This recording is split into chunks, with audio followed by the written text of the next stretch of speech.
ಎಲ್ಲಾದರೂ ಒಂದು ಕಡೆ ಈ ಸಾಮಂತಿಗೆ ಪಕೋಡ ವಿಡಿಯೋನ ನೋಡಿರ್ತೀರ. ಈ ಸಾಮಂತಿಗೆಯನ್ನು ತಿನ್ನೋದಕ್ಕೆ ಬಳಸಿದರೆ ಅದರಿಂದ ಏನು ಪರಿಣಾಮ ಆಗುತ್ತೆ ಅನ್ನೋದ ತಿಳಿಯೋಣ ಬನ್ನಿ. 1. ಸಾಮಾನ್ಯವಾಗಿ ಸುರಕ್ಷಿತ. ಸೇವಂತಿಗೆ ಹೂವುಗಳನ್ನು ಕ್ರಸಾಂಥಮಮ್ ತಿನ್ನುವುದು ಸಾಮಾನ್ಯವಾಗಿ ಸುರಕ್ಷಿತ, ವಿಶೇಷವಾಗಿ ಚಹಾ ಅಥವಾ ಸಲಾಡ್ಗಳಲ್ಲಿ ಬಳಸಿದರೆ. ಸೇವಂತಿಗೆ ಹೂವುಗಳು ಆರೋಗ್ಯಕ್ಕೆ ಹಲವು ರೀತಿಯಲ್ಲಿ ಸಹಾಯ ಮಾಡುತ್ತವೆ. ಸೇವಂತಿಗೆ ಚಹಾವನ್ನು ಕುಡಿಯುವುದರಿಂದ ರಕ್ತದೊತ್ತಡವನ್ನು ಕಡಿಮೆ ಮಾಡಬಹುದು, ದೇಹವನ್ನು ತಂಪಾಗಿಸಬಹುದು ಮತ್ತು ಉರಿಯೂತವನ್ನು ಕಡಿಮೆ ಮಾಡಬಹುದು. ಸೇವಂತಿಗೆ ಹೂವುಗಳಲ್ಲಿ ಆಂಟಿಆಕ್ಸಿಡೆಂಟ್ಗಳು ಇರುತ್ತವೆ. ಇದು ದೇಹದಲ್ಲಿನ ಹಾನಿಕಾರಕ ಅಂಶಗಳನ್ನು ತೆಗೆದುಹಾಕಲು ಸಹಾಯ ಮಾಡುತ್ತದೆ.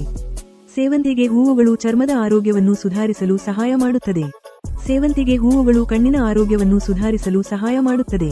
ಎಲ್ಲಾ ಸೇವಂತಿಗೆ ಹೂವುಗಳು ತಿನ್ನಲು ಯೋಗ್ಯವಲ್ಲ, ಆದ್ದರಿಂದ ನೀವು ತಿನ್ನುವ ಮೊದಲು ಅದು ಆಹಾರಕ್ಕಾಗಿ ಬೆಳೆಸಲ್ಪಟ್ಟಿದೆಯೇ ಎಂದು ಖಚಿತಪಡಿಸಿಕೊಳ್ಳಿ. ಸೇವಂತಿಗೆ ಹೂವುಗಳನ್ನು ಮಿತಿಯಿಲ್ಲದೆ ಹೆಚ್ಚು ಪ್ರಮಾಣದಲ್ಲಿ ಸೇವಿಸಬೇಡಿ.